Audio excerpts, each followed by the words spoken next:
प्रणाम सेंसे। प्रणाम प्रणाम प्रणाम सेंसे। प्रणाम प्रणाम। चलिए शुरू करते हैं। हाँ हाँ सेंसे।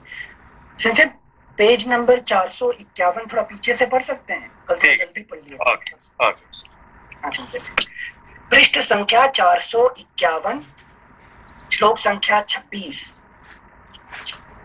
मैं वन में ही रहकर बाहर भीतर से पवित्र हो नियमित भोजन करूंगा और पवित्र फल मूल एवं पुष्पों द्वारा देवताओं और पितरों को तृप्त करता हुआ प्रतिज्ञा का पालन करूंगा।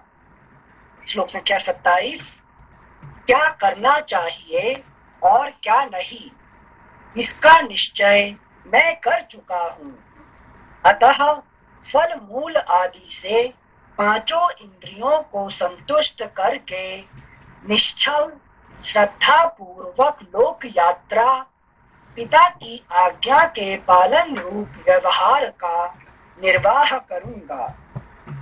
इस कर्म भूमि को पाकर जो शुभ कर्म हो उसका अनुष्ठान करना चाहिए, क्योंकि अग्नि, वायु तथा सोम भी कर्मों के ही फल से उन पदों के भागी हुए हैं।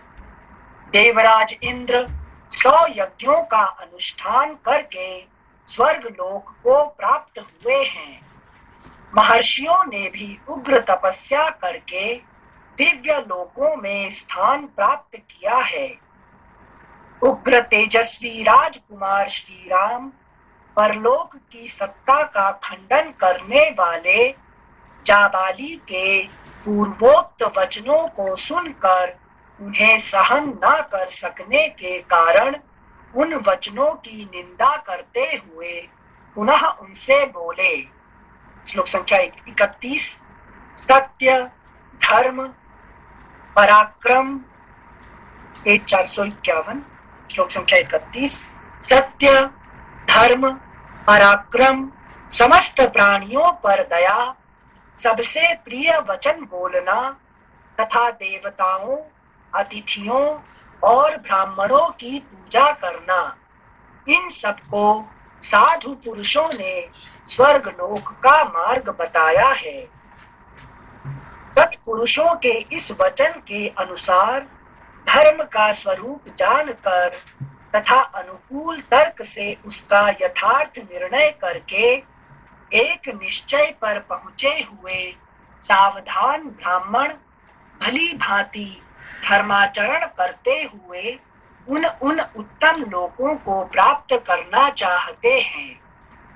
आपकी बुद्धि विषम मार्ग में स्थित है। आपने वेद विरुद्ध मार्ग का आश्रय ले रखा है। आप घोर नास्तिक और धर्म के रास्ते से कोसों दूर हैं। ऐसी पाखंडमयी बुद्धि के द्वारा अनुचित विचार का प्रचार करने वाले आपको मेरे पिताजी ने जो अपना याजक बना लिया, उनके इस कार्य की मैं निंदा करता हूँ। जैसे चोर दंडनीय होता है, उसी प्रकार वेद विरोधी बुद्ध बौद्ध मतावलंबी भी दंडनीय हैं। तथागत नास्तिक विशेष और नास्तिक चार्वाक को भी यहाँ इसी कोटि में समझना चाहिए। इसलिए प्रजा पर अनुग्रह करने के लिए राजा द्वारा जिस नास्तिक को दंड दिलाया जा सके, उसे तो चोर के समान दंड दिलाया ही जाए, परंतु जो वश के बाहर हो उस नास्तिक के प्रति विद्वान ब्राह्मण कभी उन्मुख ना हो, उससे वार्तालाप तक न करे। आपके सिवा पहले के श्रेष्ठ ब्राह्मणों ने इहलोक और परलोक की फल कामना का परित्याग करके वेदोक्त धर्म समझकर सदा ही बहुत से शुभ कर्मों का अनुष्ठान किया है। अतः जो भी ब्राह्मण हैं, वे वेदों को ही प्रमाण मानकर स्वस्ति अहिंसा और सत्य आदि, कृत तप दान और परोपकार आदि तथा हुत यज्ञ याग आदि कर्मों का संपादन करते हैं। एक्चुअली क्या है कि जो जवाली जो है ना, वो ऐसा नास्तिक नहीं है, मगर राम जी को किसी भी हालत से वापस लाने के लिए ये प्लान बनाए थे। मगर राम जी का गुस्सा देख के वो भी थोड़ा चौंके, अपना हमने गलती कर दिया ये समझ लिए कर, है कि नहीं? असली में वो नास्तिक नहीं है कि नहीं? मगर वो किसी भी लॉजिक से राम जी वापस चले जाए ये उनका इच्छा था, ठीक है ना? हाँ, इसलिए वशिष्ठ जी भी बाद में उनको सपोर्ट करेंगे, ठीक है ना? जवाली जी को। हाँ, क्योंकि मतलब मार्ग कोई भी हो, उद्देश्य साधने के लिए कोई मार्ग भी अपना सकते हैं क्या? अपनाने के लिए ये एक प्लान है, ठीक है ना? हाँ, अच्छा। Thank you sensei. यहाँ जो सेंटेंस आया था, वे वेदों को ही प्रमाण मानकर स्वस्ति अहिंसा और सत्य आदि, कृत तप दान और परोपकार आदि तथा हुत यज्ञ याग आदि, इसमें स्वस्ति भी कर्म है। स्वस्ति सत्य अहिंसा सत्य वो भी कर्म है। हाँ, वो भी मतलब जो आप करते हैं। कल आपने एक शब्द समझ में आया आपको? क्या शब्द था? बुद्धि प्रत्यय। प्रत्यय उसको और इंग्लिश में क्या था?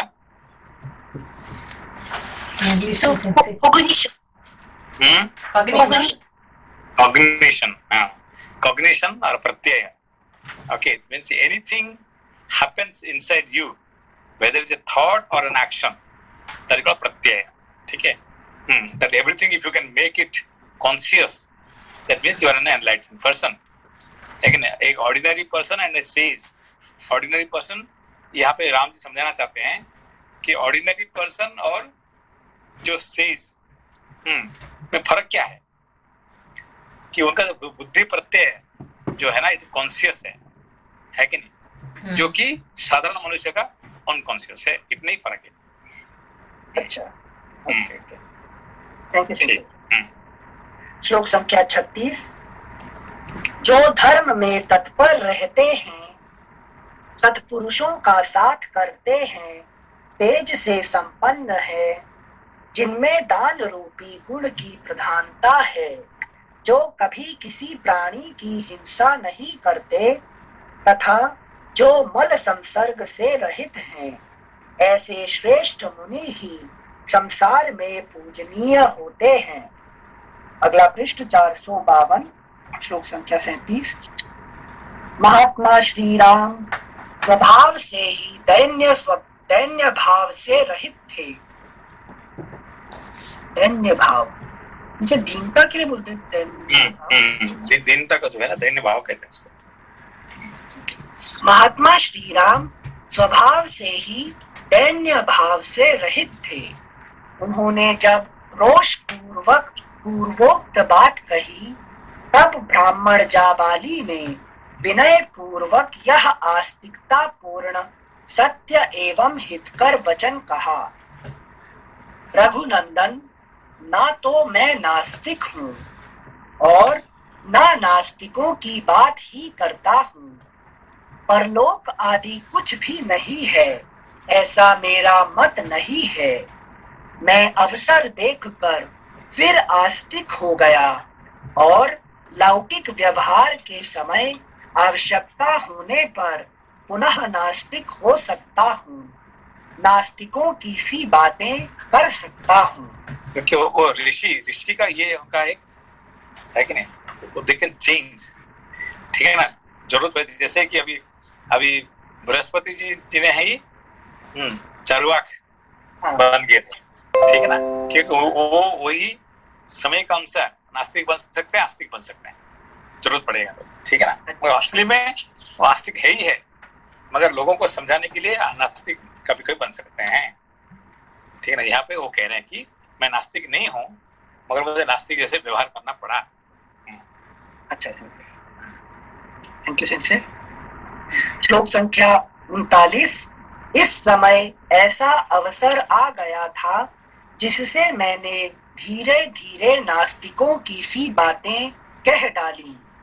श्री राम, मैंने जो यह बात कही इसमें मेरा उद्देश्य यही था कि किसी तरह आपको राजी करके अयोध्या लौटने के लिए तैयार कर लूं। बस मेरा इनका इतनी इच्छा था कि किसी भी हालत से आपको मैं अयोध्या को वापस ले लूं, कि नहीं? तो देखो इतना सा पोर्शन कट करके समझाने जाएगा तो बोलेगा रामायण में ऐसा लिखा है, हाँ, ये नास्तिक चीजें होती है, वो भी सही है, हाँ, फिर गलत शिक्षा दे देते हैं। हाँ। थैंक यू सिंसे। इस प्रकार श्री वाल्मीकि निर्मित आर्ष रामायण आदि काव्य के अयोध्या कांड में 109वां सर्ग पूरा हुआ। दशाधिक शततमः सर्गः। वशिष्ठ जी का सृष्टि परंपरा के साथ इक्ष्वाकु कुल की परंपरा बताकर ज्येष्ठ के ही राज्याभिषेक का औचित्य सिद्ध करना और श्री राम से राज्य ग्रहण करने के लिए कहना। वशिष्ठ जी भी कह रहे हैं क्योंकि जब देखे कि ये जबाली का काम नहीं हो रहा है तो फिर आखिरी में वो अपना ब्रह्मास्त्र लगाने के लिए कोशिश कर रहे हैं, कि नहीं? अच्छा, इंटरेस्टिंग होगा सिंसे वशिष्ठ जी को कैसे मना करेंगे। श्लोक संख्या 1। थैंक यू सिंसे। वही तो राम राम क्यों है? क्योंकि जो उन्होंने एक बार निश्चित कर लिए, चाहे वशिष्ठ जी क्यों है, कोई भी माता जी क्यों, कोई भी हो, ब्रह्मा जी भी क्यों ना जाए, हाँ ऐसा कर सकते, यही है कि नहीं? राज को राम बाण कहते हैं, ठीक है ना? श्लोक संख्या 1। श्री रामचंद्र जी को रुष्ट जानकर महर्षि वशिष्ठ जी ने उनसे कहा, रघुनंदन, महर्षि जाबाली भी यह जानते हैं कि इस लोक के प्राणियों का परलोक में जाना और आना होता रहता है, अतः ये नास्तिक नहीं है। जगदीश्वर, इस समय तुम्हें लौटाने की इच्छा से ही इन्होंने यह नास्तिकता पूर्ण बात कही थी। तुम मुझसे इस लोक की उत्पत्ति का वृत्तांत सुनो। सृष्टि के प्रारंभ काल में सब कुछ जलमय ही था।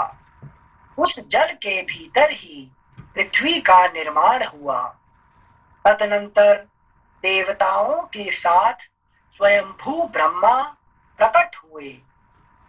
इसके बाद उन भगवान विष्णु स्वरूप ब्रह्मा ने ही वराह रूप से प्रकट होकर जल के भीतर से इस पृथ्वी को निकाला और अपने कृतात्मा पुत्रों के साथ इस संपूर्ण जगत की सृष्टि की। आकाश स्वरूप पर ब्रह्म परमात्मा से ब्रह्मा जी का प्रादुर्भाव हुआ है, जो नित्य सनातन एवं अविनाशी हैं। उनसे मरीचि उत्पन्न हुए और मरीचि के पुत्र कश्यप हुए। कश्यप से विवस्वान का जन्म हुआ। विवस्वान के पुत्र साक्षात वैवस्वत मनु हुए, जो पहले प्रजापति थे। मनु के पुत्र इक्ष्वाकु हुए, जिन्हें मनु ने सबसे पहले इस पृथ्वी का समृद्धिशाली राज्य सौंपा था। उन राजा इक्ष्वाकु को तुम अयोध्या का प्रथम राजा समझो। इक्ष्वाकु के पुत्र श्रीमान कुक्षी के नाम से विख्यात हुए। कुक्षी के वीर पुत्र विकुक्षी हुए। यहाँ पे पूरा सूर्य वंश की द्वारा उन्होंने बात कर रहे हैं, समझा रहे हैं, ठीक है ना? Thank you sensei. श्लोक संख्या 9। विकुक्षी के महातेजस्वी प्रतापी पुत्र बाण हुए। बाण के महाबाहु पुत्र अनरण्य हुए, जो बड़े भारी तपस्वी थे। अगला पृष्ठ 453। सत्पुरुषों में श्रेष्ठ महाराज अनरण्य के राज्य में कभी अनावृष्टि नहीं हुई, अकाल नहीं पड़ा और कोई चोर भी नहीं उत्पन्न हुआ। महाराज अनरण्य से राजा पृथु हुए। उन पृथु से महातेजस्वी त्रिशंकु की उत्पत्ति हुई। वे वीर त्रिशंकु विश्वामित्र के सत्य वचन के प्रभाव से सदेह स्वर्ग लोक को चले गए थे। त्रिशंकु के महायशस्वी धुंधुमार हुए। धुंधुमार से महातेजस्वी युवनाश्व का जन्म हुआ। युवनाश्व के पुत्र श्रीमान मानधाता हुए। मानधाता के महान तेजस्वी पुत्र सुसंधि हुए। सुसंधि के दो पुत्र हुए, ध्रुव संधि और प्रसेनजित। ध्रुव संधि और प्रसेनजित। ध्रुव संधि के यशस्वी पुत्र शत्रुसूदन भरत थे। महाबाहु भरत से असित नामक पुत्र उत्पन्न हुआ, जिसके शत्रुभूत प्रतिपक्षी राजा ये है ताल जंघ और शूर शशबिंदु उत्पन्न हुए थे। उन सब 16 वाला जिसके शत्रुभूत प्रतिपक्षी राजा ये है तालजंग और शूर शशबिंदु उत्पन्न हुए थे। है जानते हो ना, हयवंशी से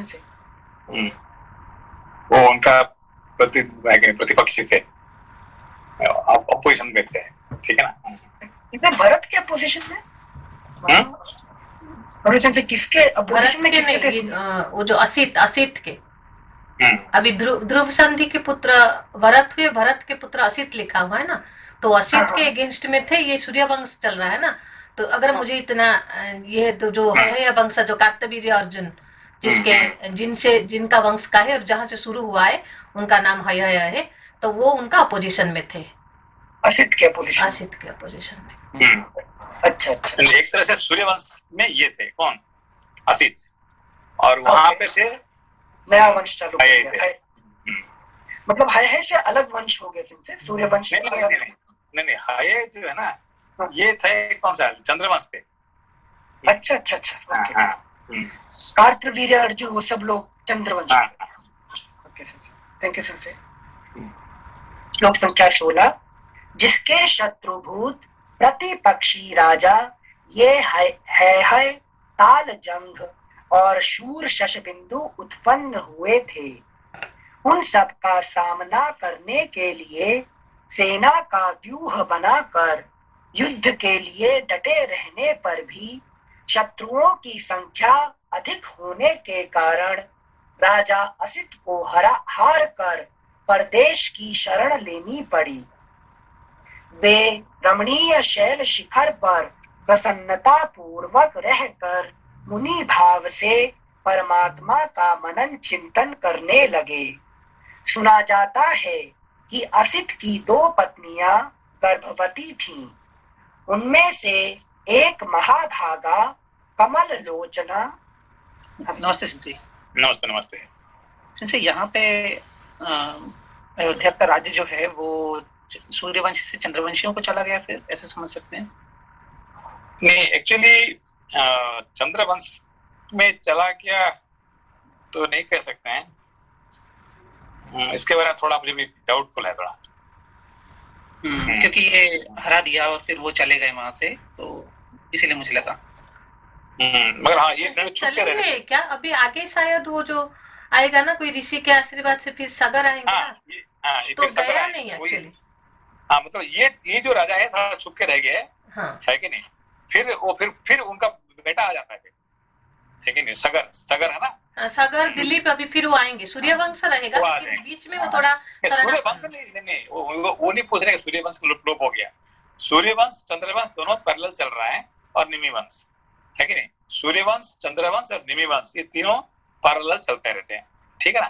तो बीच बीच में कौन पावरफुल है कि नहीं, है ये थोड़ा पावरफुल हो गए, कार्तवीर्य अर्जुन वगैरह इस आके, है कि नहीं। फिर ये उस टाइम पे वो पावरफुल हो गए और ये थोड़ा हल्का पड़ जाते हैं, है कि नहीं। तो सूर्यवंश हमेशा पावरफुल नहीं रहे हैं सेंसी?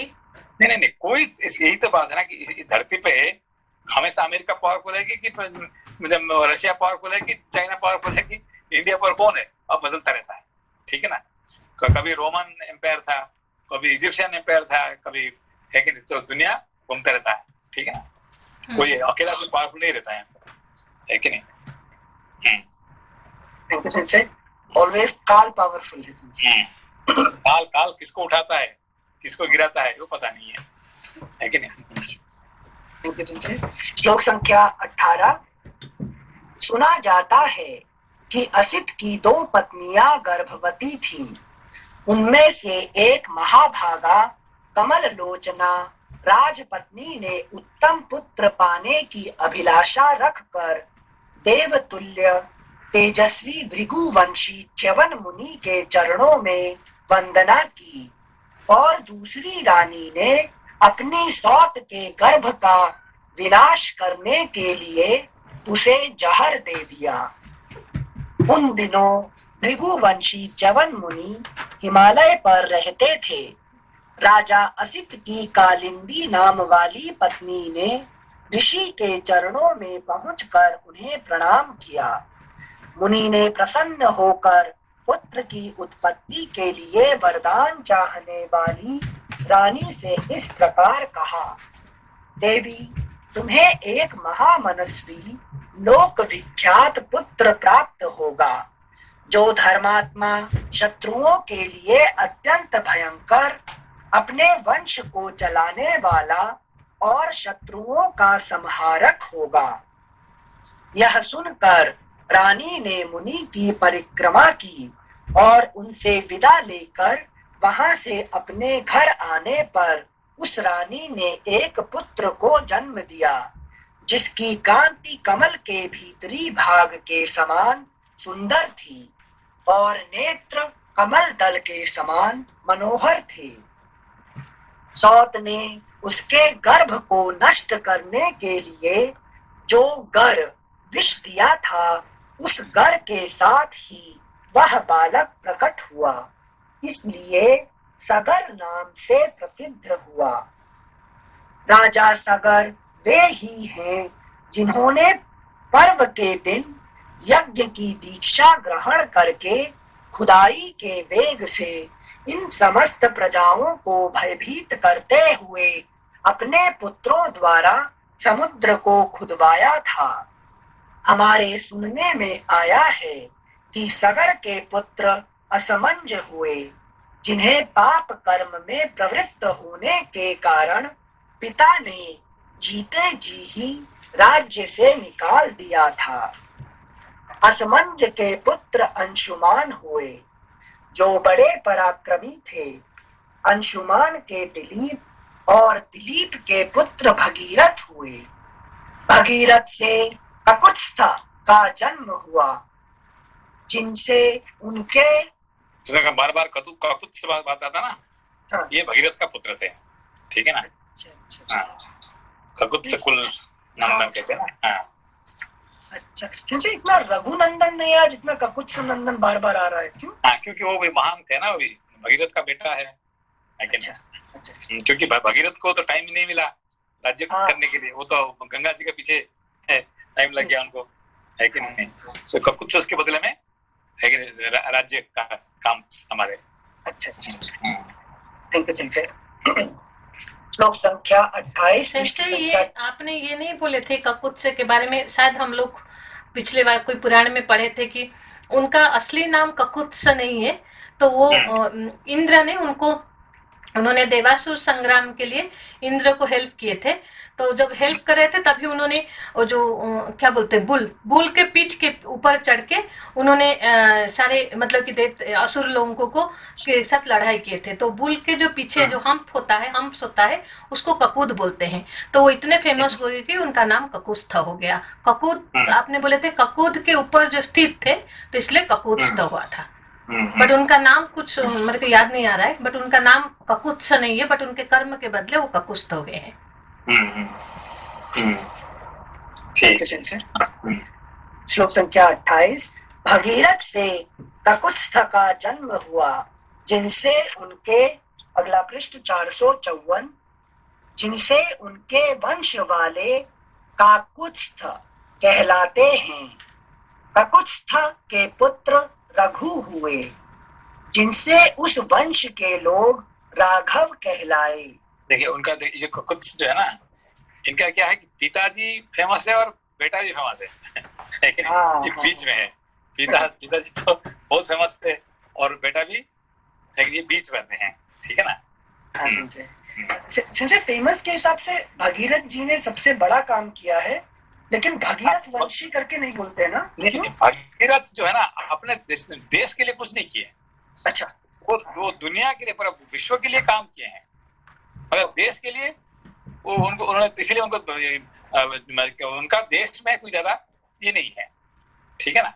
अच्छा अच्छा, हाँ। जैसे कल्याण सिंह ने मंदिर के लिए काम किया, लेकिन मोदी जी देश के लिए कर रहे हैं, ठीक है ना। श्लोक संख्या 29।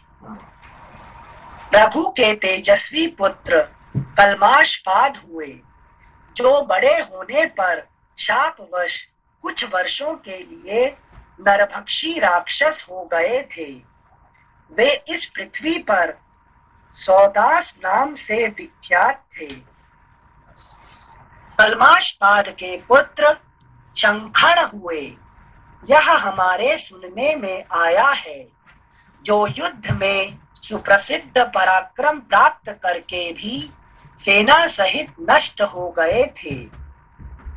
शंखण के शूरवीर पुत्र श्रीमान सुदर्शन हुए, सुदर्शन के पुत्र अग्निवर्ण और अग्निवर्ण के पुत्र शीघ्रग थे। जी, कलमाशपाद और सौदास, उनका वो एक्चुअली उनका नाम तो सौदास था। हाँ। कलमशपाद इसलिए ज्यादा पाप कर्म करने कारण से उसको कलमशपाद उनको कहा गया है। अच्छा, है ना। कलमश मतलब पाप, ठीक है ना। जिन्हें पाप कर्म करते हैं उसको कलमशपाद कहते हैं, ठीक है ना। असली उसका नाम सौदास है कि नहीं। Okay okay, thank you sir. Namaste, sir. In Telugu, we use lots of kalmasham in everyday language. Kalmasham means like contaminated or kalmash. Contaminated, yes. अच्छा, संजय, वो भी वशिष्ठ जी के साप से हुआ था उनका नाम। उनका सौदास था, लेकिन वो वशिष्ठ जी ने उनको साप दे दिए थे, तो इसलिए उनका नाम कलमाशपाद हो गया। और वो नरभक्षी राक्षस भी वशिष्ठ जी ने उनको साप दिए थे। तो वो इधर उसका महाभारत में पढ़े थे हम, क्योंकि उनका इतने पाप किए थे कि, तो उनका जो पाद मतलब कि जो पैर का जो अंगूठी है वो काला पड़ गया था, तो पाप के भार से, तो इसलिए उनका नाम कलमाशपाद हुआ। थैंक यू लोपा जी। श्लोक संख्या 30। कलमाशपाद के पुत्र शंखण हुए, यह हमारे सुनने में आया है, जो युद्ध में सुप्रसिद्ध पराक्रम प्राप्त करके भी सेना सहित नष्ट हो गए थे।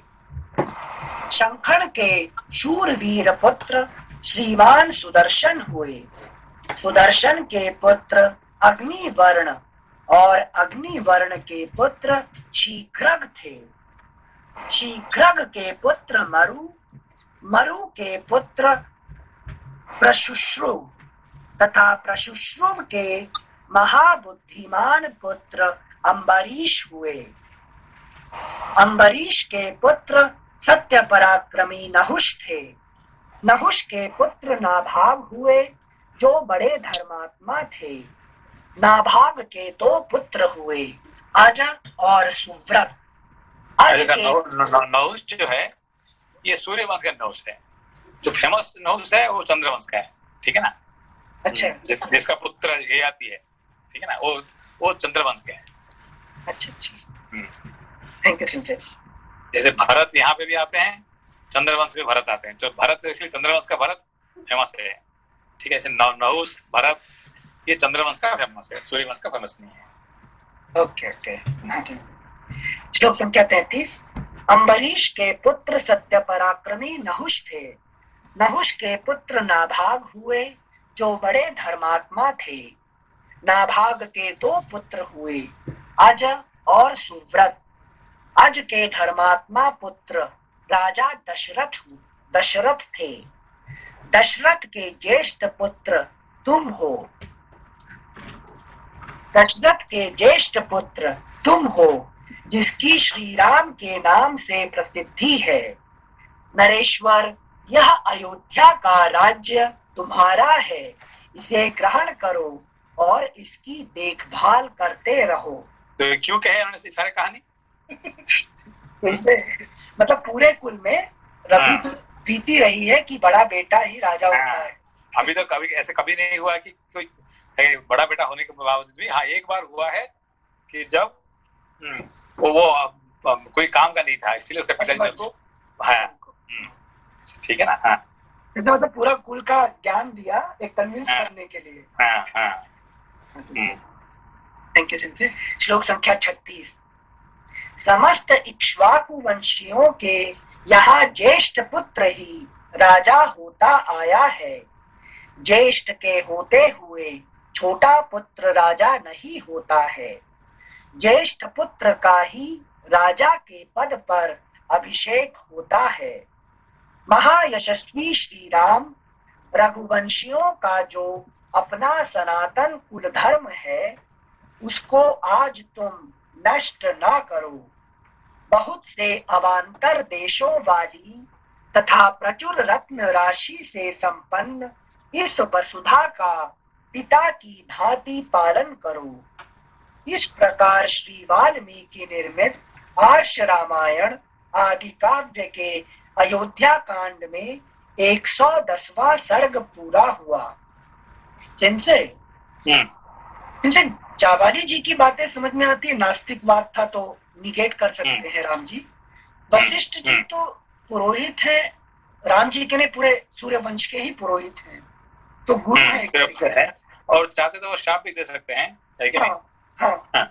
तो ये सब इससे समझा रहे हैं, तो भी वो राम जी अपना है कि नहीं, दस से मस नहीं होते हैं, है कि नहीं? अच्छा।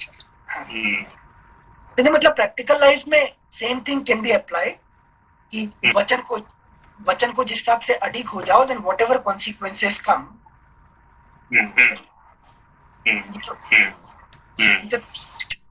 थोड़ा नहीं समझ पा रहे हैं यहाँ पे। गुरु कह रहे हैं तो मान लेना चाहिए ना राम जी को। देखिए यहाँ पे उनका आगे भी है, क्यों नहीं मान रहे हैं, उसका आगे आएगा। अच्छा है कि नहीं? क्योंकि इसमें से यहाँ पे आ जाते हैं कौन, दैव जो है कि नहीं, बाकी जो ऋषि संघ होते हैं, बाकी जो है वो आ जाते हैं बीच में। क्योंकि यहाँ पे जो गुरु जी बता देते हैं तो राम जी का भी पावर कम हो जाता है, ठीक है ना। फिर आगे फिर इसी हिसाब से दूसरे आते हैं यहाँ पे, है कि नहीं? क्योंकि वशिष्ठ जी कह दे तो उनका बात को मना नहीं कर सकते हैं, ठीक है ना। तो इसीलिए अभी दूसरा बात आ रहे हैं अभी, ठीक है ना। ठीक है, नेक्स्ट है। थैंक यू सिंसे। प्रश्न था जी सिंसे, जैसे ये रघुकुल के बारे में बताया वशिष्ठ जी ने, तो उन्होंने ये बताने की कोशिश की कि आपके जो कुल में हैं, जो सबसे बड़े हैं, वो हमेशा राजा बने हैं। तो he is not giving any logic, he is just giving a sequence की ऐसा हुआ है, पर why that was decided, उसका कुछ मतलब उसका कोई तर्क है क्या कि क्यों ऐसा डिसाइड किया था वो टाइम पे? नहीं, यहाँ पे देखिए, ये भी जानते हैं, वशिष्ठ जी जानते हैं कि क्या होने वाला है कि नहीं। वो तो कोई साधारण ये नहीं है कि नहीं, वो ब्रह्मर्षि है कि नहीं। पहले क्या था, क्योंकि देखिए कितने युग से अभी यहाँ पे है कि नहीं। ये पूरा सूर्यवंश की पुरोहित है, उनका पिताजी का, दादाजी का, उनका ये है कि पूरा कितने युग से है, अभी तो नहीं है। तो सबको जानते हैं और आगे भी वो रहेंगे, है कि आगे भी क्या होगा वो जानते हैं। तो मगर उनका एक कर्तव्य होता है कि नहीं, तो वो कहने के लिए, वो भरत को खुश करने के लिए वो कह देते हैं, वो जानते हैं ये होने वाला नहीं है, ठीक है ना।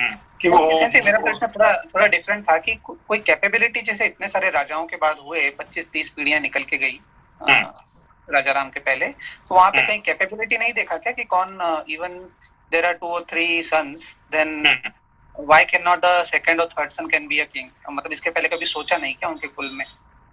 नहीं, देखिए हमेशा ये जो है ज्येष्ठ पुत्र ही हमेशा राजा बनने के लिए सिर्फ ज्येष्ठ पुत्र ही बन सकता है, कि कोई कारण ना हो, ज्येष्ठ पुत्र अच्छा ना हो, तब जाके वो दूसरा कोई बन सकता है। बहुत ऐसा नहीं कि नहीं हुआ है और बहुत कम हुआ है। तो पहला चांस मिलेगा ज्येष्ठ पुत्र को, और वो किसी कारण से अकर्मण्य होगा, कि जैसे कि अभी अंधा हो गया धृतराष्ट्र, इसीलिए पांडु को दिया गया, उस कारण से उसको वो मुझे होता है, बदल जाता है कि अभी जैसे पांडु क्यों बना राजा, है कि नहीं, क्योंकि वो अंधा था ये धृतराष्ट्र, ठीक है ना। मतलब चंद्रवंश में भी यही रूल है, आइडियल रूल यही है। हाँ, आइडियल रूल जो है ये है कि हमेशा जो ज्येष्ठ पुत्र ही राजा बनेगा, हमेशा। कि यहाँ पे भी देखो, जापान में भी अब राजा है कि नहीं, अभी क्या हुआ है कि ज्येष्ठ पुत्र है कि नहीं, और उसका जो अभी उसका पुत्र कोई है ही नहीं है, तो भी उसको अभी जापान का रूल बन रहा है कि जो उसका जो बेटी बनेगी, है कि नहीं। इस तरह से हमेशा ज्येष्ठ पुत्र और पुत्री बनते हैं, ठीक है ना।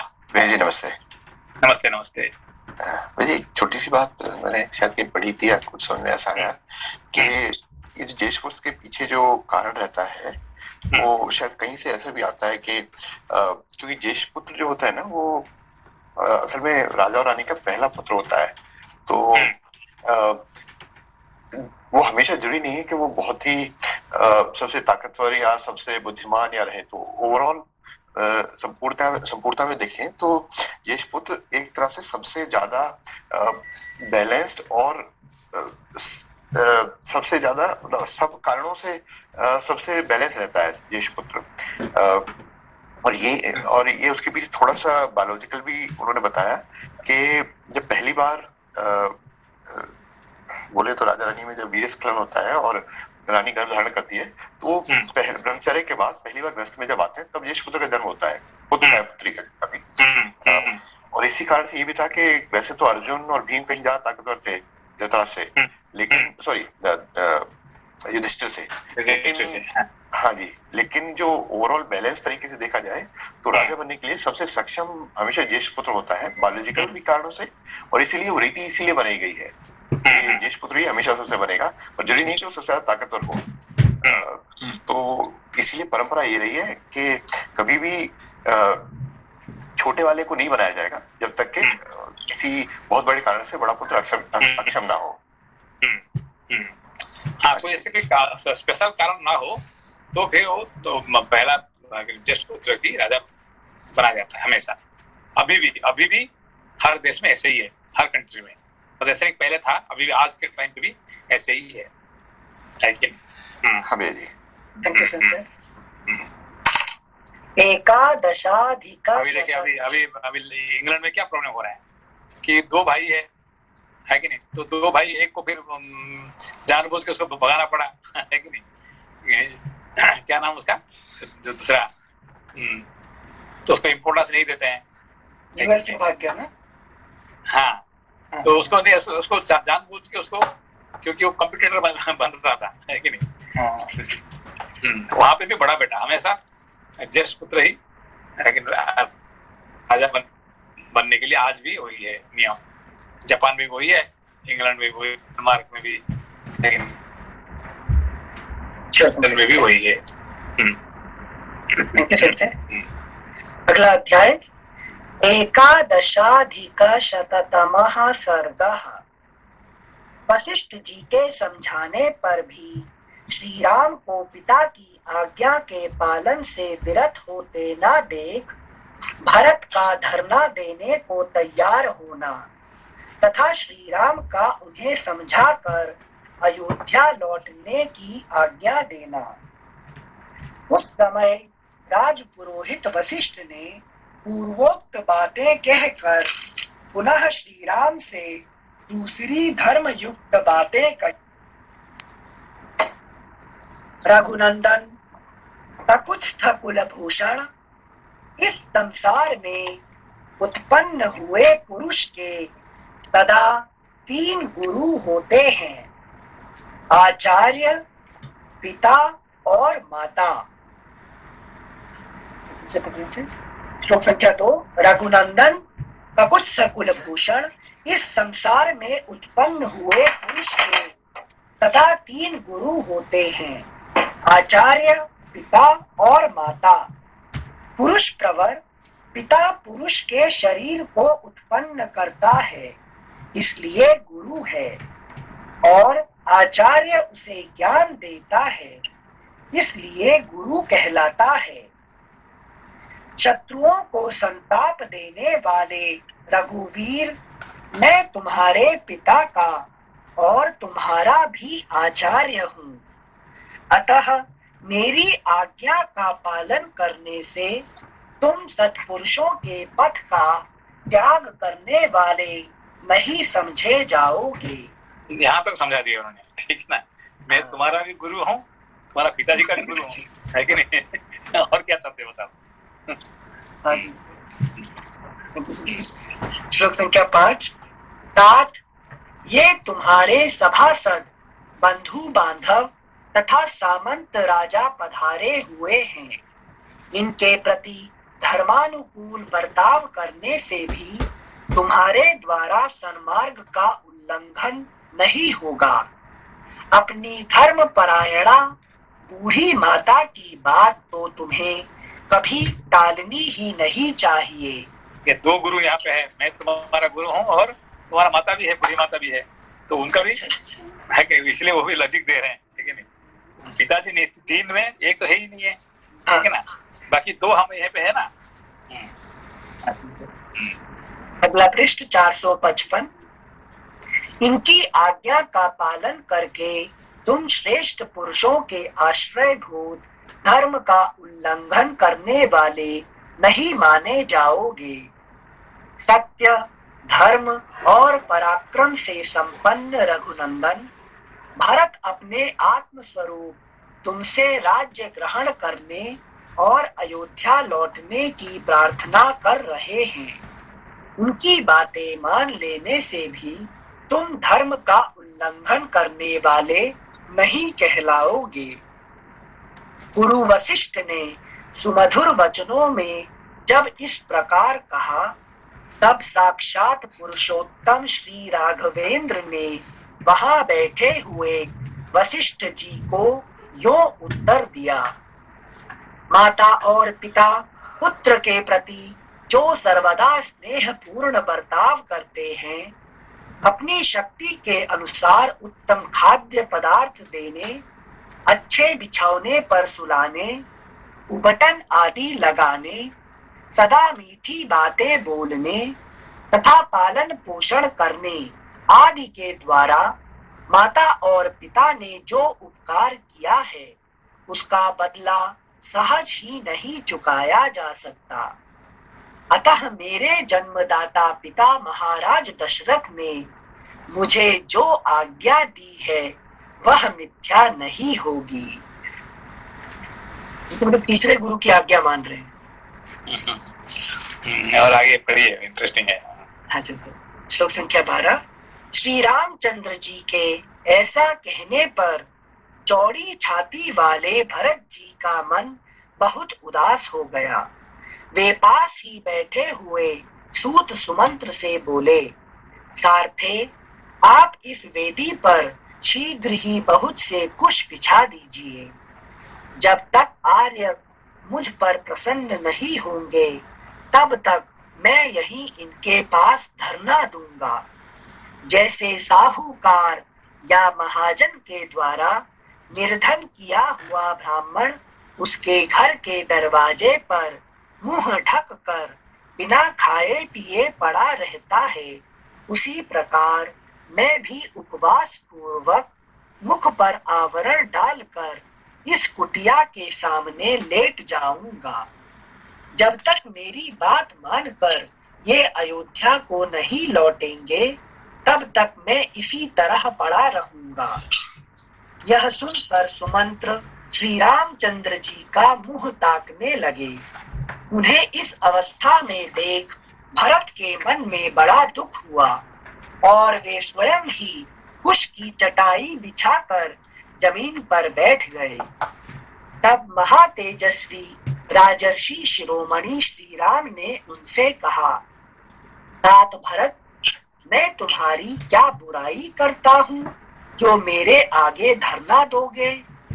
ब्राह्मण एक करवट से सोकर धरना देकर मनुष्यों को अन्याय से रोक सकता है, परंतु राज तिलक ग्रहण करने वाले क्षत्रियों के लिए इस प्रकार धरना देने का विधान नहीं है।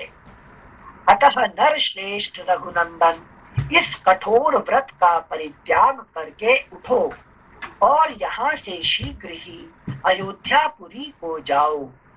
यह सुनकर भरत वहां बैठे बैठे ही सब ओर दृष्टि डालकर नगर और जनपद के लोगों से बोले, आप लोग भैया को क्यों नहीं समझाते हैं? अब नगर और जनपद के लोग महात्मा भरत से बोले, हम जानते हैं काकुत्स्थ श्री रामचंद्र जी के प्रति आप रघुकुल तिलक भरत जी ठीक ही कहते हैं, परंतु ये महाभाग श्री रामचंद्र जी भी पिता की आज्ञा के पालन में लगे हैं, इसलिए यह भी ठीक ही है। अतएव हम इन्हें सहसा उस ओर से लौटाने में असमर्थ हैं। उन पूर्ववासियों के वचन का तात्पर्य समझकर श्री राम ने भरत से कहा, भरत, धर्म पर दृष्टि रखने वाले सुहृदों के इस कथन को सुनो और समझो। अगला पृष्ठ 456। रघुनंदन, मेरी और इनकी दोनों बातों को सुनकर उन पर सम्यक रूप से विचार करो। महाबाहो, अब शीघ्र उठो और तथा मेरा और जल का स्पर्श करो। यह सुनकर भरत उठकर खड़े हो गए और श्री राम एवं जल का स्पर्श करके बोले, मेरे सभासद और मंत्री सब लोग सुने, ना तो मैंने पिताजी से राज्य मांगा था और ना माता से ही कभी इसके लिए कुछ कहा था। साथ ही परम धर्मज्ञ श्री रामचंद्र जी के वनवास में भी मेरी कोई सम्मति नहीं है। फिर भी यदि इनके लिए पिताजी की आज्ञा का पालन करना और वन में रहना अनिवार्य है, तो इनके बदले मैं ही 14 वर्षों तक वन में निवास करूंगा। भाई भरत की इस सत्य बात से धर्मात्मा श्री राम को बड़ा विस्मय हुआ और उन्होंने पूर्ववासी तथा राज्य निवासी लोगों की ओर देखकर कहा, पिताजी ने अपने जीवन काल में जो वस्तु बेच दी है या धरोहर रख दी है अथवा खरीदी है, उसे मैं अथवा भरत कोई भी पलट नहीं सकता। मुझे वनवास के लिए किसी को प्रतिनिधि नहीं बनाना चाहिए, क्योंकि सामर्थ्य रहते हुए प्रतिनिधि से काम लेना लोक में निंदित है। कैकेयी ने उचित मांग ही प्रस्तुत की थी और मेरे पिताजी ने उसे देकर पुण्य कर्म ही किया था। मैं जानता हूँ भरत बड़े क्षमाशील और गुरुजनों का सत्कार करने वाले हैं। इन सत्य प्रतिज्ञा महात्मा में सभी कल्याणकारी गुण मौजूद हैं। 14 वर्षों की अवधि पूरी करके जब मैं वन से लौटूंगा, तब अपने इन धर्मशील भाई के साथ इस भूमंडल का श्रेष्ठ राजा होऊंगा। कैकेयी ने राजा से वर मांगा और मैंने उसका पालन स्वीकार कर लिया। अतः भरत, अब तुम मेरा कहना मानकर उस वर के पालन द्वारा अपने पिता महाराज दशरथ को असत्य के बंधन से मुक्त करो। इस प्रकार श्री वाल्मीकि निर्मित आर्ष रामायण आदि काव्य के अयोध्या कांड में 111वां सर्ग पूरा हुआ। 12अधिकशततमः सर्गः। ऋषियों का भरत को श्री राम की आज्ञा के अनुसार लौट जाने की सलाह देना। भरत का पुनः श्री राम के चरणों में गिरकर चलने की प्रार्थना करना। श्री राम का उन्हें समझाकर अपनी चरण पादुका देकर उन सबको विदा करना। श्लोक संख्या 1। उन अनुपम तेजस्वी भ्राताओं का वह रोमांचकारी समागम देख वहां आए हुए महर्षियों को बड़ा विस्मय हुआ। अंतरिक्ष में अदृश्य भाव से खड़े हुए मुनि तथा वहां प्रत्यक्ष रूप में बैठे हुए महर्षि उन महान भाग्यशाली ककुत्स्थवंशी बंधुओं की इस प्रकार प्रशंसा करने लगे। ये दोनों राजकुमार सदा श्रेष्ठ धर्म के ज्ञाता और धर्म मार्ग पर ही चलने वाले हैं। इन दोनों की बातचीत सुनकर हमें उसे बारंबार सुनते रहने की ही इच्छा होती है। तदनंतर दशग्रीव रावण के वध की अभिलाषा रखने वाले ऋषियों ने मिलकर राजसिंह भरत से तुरंत ही यह बात कही। अगला पृष्ठ 457। यहाँ पे ये पलट गया, ठीक है ना, तब तक चल रहा भरत जी। अच्छा भरत जी अभी वहाँ पे चेंज हो गए। मतलब चेंज होने का रीजन प्रजा ने पूरा बोल दिया, ऋषि वर्ग और प्रजा ने, कि राम जी सही है। हाँ, अभी धीरे धीरे दैव का जो है पावर बढ़ते गया अभी, ठीक है ना। अभी तक तो दैव का पावर अभी बढ़ते जा रहा है, ठीक है ना, क्योंकि वहाँ पे आगे भी बहुत कुछ जो कार्य होने वाला है कि नहीं। तो कुछ भी नहीं है, ठीक है ना, रावण मरेगा, ये सब जो होगा, है कि नहीं। मतलब लॉजिक देना उन्होंने। ये जो 27 श्लोक पिछले अध्याय में 27 श्लोक से जो बोला है, और उसके बाद जो श्री राम ने 28 में जो आंसर किया है कि पिताजी ने अपने जीवन काल में जो वस्तु बेच दी है या धरोहर रख दी है अथवा खरीदी है, उसे मैं अथवा भरत कोई पलट नहीं सकता।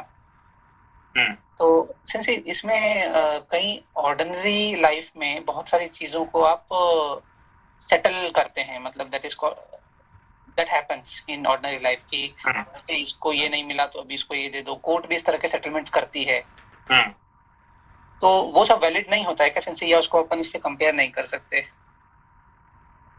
नहीं, अब ऐसे जो आज भी वही होता है ना कि कोर्ट भी वही मानता है ना कि जो कोर्ट सेटलमेंट करता है ना सिंसी कि अगर आपका कुछ प्रॉब्लम हो गया है तो you give some other thing to the person. नहीं, जैसे लोन लिए थे पिताजी ने, तो कौन भरता है उसका लोन का पैसा? बेटा को भरना पड़ता है, ठीक है ना। जो भी पिताजी करते हैं तो उसका बेटे को उसको करना पड़ता है आज भी, है कि नहीं? जी सिंसी। नहीं, बस सिंसी मेरा सिंसी था कि अगर किसी का सपोज कोई नुकसान हो जाता है तो उसके बदले में उसको भरपाई दूसरी चीज की भी दी जाती है। नहीं, जैसे आज की बात है जी। आज हमारे एक स्टाफ का, जापानी स्टाफ का है, उसका पिताजी का देहांत हो गया आज, ठीक है ना। तो वो मेरे साथ काम कर रहा था, मैंने कहा भाई तुम घर जाओ और उनका अंतिम संस्कार करो। बोलता मैं नहीं जाऊंगा। मैं भाई क्यों? क्योंकि मेरा पिताजी के साथ मेरा अच्छा नहीं पड़ता है। अभी ये राम जी का बात हो रहा है, ठीक उल्टा बात उसका साथ हुआ है। लेकिन आप लोग जानते होंगे सुजुकी किसान, एक जानते होंगे किसान, you know that Suzuki किसान? Yes. So his father passed away today. Okay, today. But he doesn't want to go for doing anything, any help. I said, please go. He said, no, I will not go. I will not do anything. Just what Ram is doing, this guy is doing just opposite. Okay, anyway, chili. Thank you, Sensei. पृष्ठ संख्या 457, श्लोक संख्या 5। महाप्राज्ञ, तुम उत्तम कुल में उत्पन्न हुए हो। तुम्हारा आचरण बहुत उत्तम और यश महान है। यदि तुम अपने पिता की ओर देखो, उन्हें सुख पहुंचाना चाहो, तो तुम्हें श्री रामचंद्र जी की बात मान लेनी चाहिए। हम लोग इन श्री राम को पिता के ऋण से सदा उऋण देखना चाहते हैं। कैकेयी का ऋण चुका देने के कारण ही राजा दशरथ स्वर्ग में पहुंचे हैं। इतना कहकर वहां आए हुए गंधर्व, महर्षि और राजर्षि सब अपने अपने स्थान को चले गए। जिनके दर्शन से जगत का कल्याण हो जाता है, वे भगवान श्री राम महर्षियों के वचन से बहुत प्रसन्न हुए। उनका मुख हर्षोल्लास से खिल उठा। इससे उनकी बड़ी शोभा हुई और उन्होंने उन महर्षियों की सादर प्रशंसा की। परंतु भरत का सारा शरीर थर्रा उठा। वे लड़खड़ाती हुई जबान से हाथ जोड़कर श्री रामचंद्र जी से बोले, ककुत्स्थ कुलभूषण श्री राम, हमारे कुल धर्म से संबंध रखने वाला जो ज्येष्ठ पुत्र का राज्य ग्रहण और प्रजा पालन रूप धर्म है, उसकी ओर दृष्टि डालकर आप मेरी तथा माता की याचना सफल कीजिए। मैं अकेला ही इस विशाल राज्य की रक्षा नहीं कर सकता तथा आपके चरणों में अनुराग रखने वाले इन पुरवासी तथा जनपदवासी लोगों को भी आपके बिना प्रसन्न नहीं रख सकता। जैसे किसान मेघ की प्रतीक्षा करते रहते हैं, उसी प्रकार हमारे बंधु बांधव, योद्धा, मित्र और सुहृद सब लोग आपकी ही बाट जोहते हैं। महाप्राज्ञ, आप इस राज्य को स्वीकार करके दूसरे किसी को इसके पालन का भार सौंप दीजिए। वही पुरुष आपके प्रजा वर्ग अथवा लोक का पालन करने में समर्थ हो सकता है। ऐसा कहकर भरत अपने भाई के चरणों पर गिर पड़े। उस समय उन्होंने श्री रघुनाथ जी से अत्यंत प्रिय वचन बोलकर उनसे राज्य ग्रहण करने के लिए बड़ी प्रार्थना की।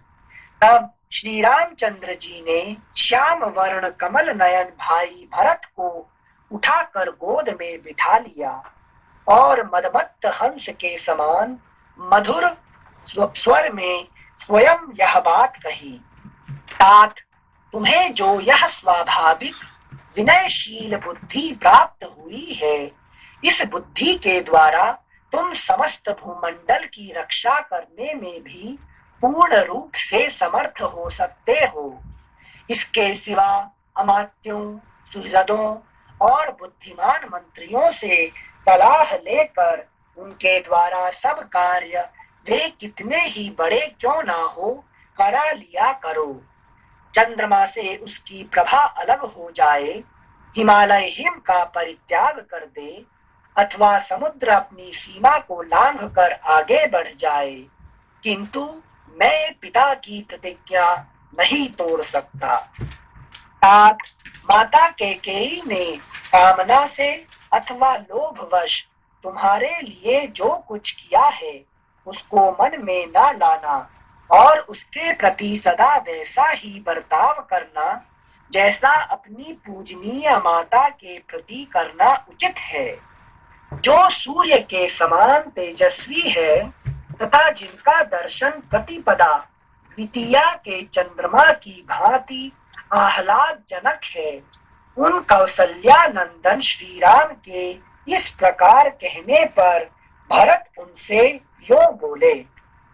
अगला पृष्ठ 458। आर्य, ये दो सुवर्ण भूषित पादुकाएं आपके चरणों में अर्पित हैं। आप इन पर अपने चरण रखें। ये ही संपूर्ण जगत के योग क्षेम का निर्वाह करेंगी। तब महातेजस्वी पुरुष सिंह श्री राम ने उन पादुकाओं पर चढ़कर उन्हें फिर अलग कर दिया और महात्मा भरत को सौंप दिया। उन पादुकाओं को प्रणाम करके भरत ने श्री राम से कहा, वीर रघुनंदन, मैं भी 14 वर्षों तक जटा और चीर धारण करके फल मूल का भोजन करता हुआ आपके आगमन की प्रतीक्षा में नगर से बाहर ही रहूंगा, परंतु इतने दिनों तक राज्य का सारा भार आपकी इन चरण पादुकाओं पर ही रखकर मैं आपकी बाट जोहता रहूंगा। रघुकुल शिरोमणि, यदि 14वां वर्ष पूर्ण होने पर नूतन वर्ष के प्रथम दिन ही मुझे आपका दर्शन नहीं मिलेगा तो मैं जलती हुई आग में प्रवेश कर जाऊंगा। ये भरत की प्रतिज्ञा है, लेकिन ये भरत की महाप्रतिज्ञा है, ठीक है ना। तो ये सच में वो करने जा रहे हैं, करने जाएगा, ठीक है ना। अच्छा, तो इसलिए लौटते टाइम में सबसे पहले भरत जी के पास गए थे? नहीं, वो उनको वो हनुमान जी को भेजते हैं ना कि क्या हो, क्योंकि 14 वर्ष राजा बनने के बाद उसका लोभ आ जाता ना मनुष्य को। हाँ। फिर ये तो सच में आग लगा के बैठा हुआ जाने के, लेकिन इसलिए बहुत जोर से भागते हैं, है कि नहीं। श्लोक संख्या 26। श्री रामचंद्र जी ने बहुत अच्छा कहकर स्वीकृति दे दी और बड़े आदर के साथ भरत को हृदय से लगाया। तत्पश्चात शत्रुघ्न को भी छाती से लगाकर यह बात कही, रघुनंदन, मैं तुम्हें अपनी और सीता की शपथ दिलाकर कहता हूँ कि तुम माता कैकेयी की रक्षा करना, उनके प्रति कभी क्रोध न करना। इतना कहते कहते उनकी आंखों में आंसू उमड़ आए। ये किसको कह रहे हैं? भरत को से रघु जी से राम जी भरत को कह रहे हैं कि तुम अपनी माता का ख्याल रखना। दोबारा पढ़िए उसको। अच्छा, रघुनंदन, मैं तुम्हें अपनी और सीता की शपथ दिलाकर कहता हूँ कि तुम माता कैकेयी की रक्षा करना, उनके प्रति कभी क्रोध ना करना। नहीं, ये कह रहे हैं किसको? ये कह रहे हैं, ये कह रहे हैं शत्रुघ्न को। अच्छा, शत्रुघ्न को गले लगाकर, क्योंकि ये सबसे डेंजरस है, शत्रुघ्न है, तुरंत पीटने पे लग जाएंगे।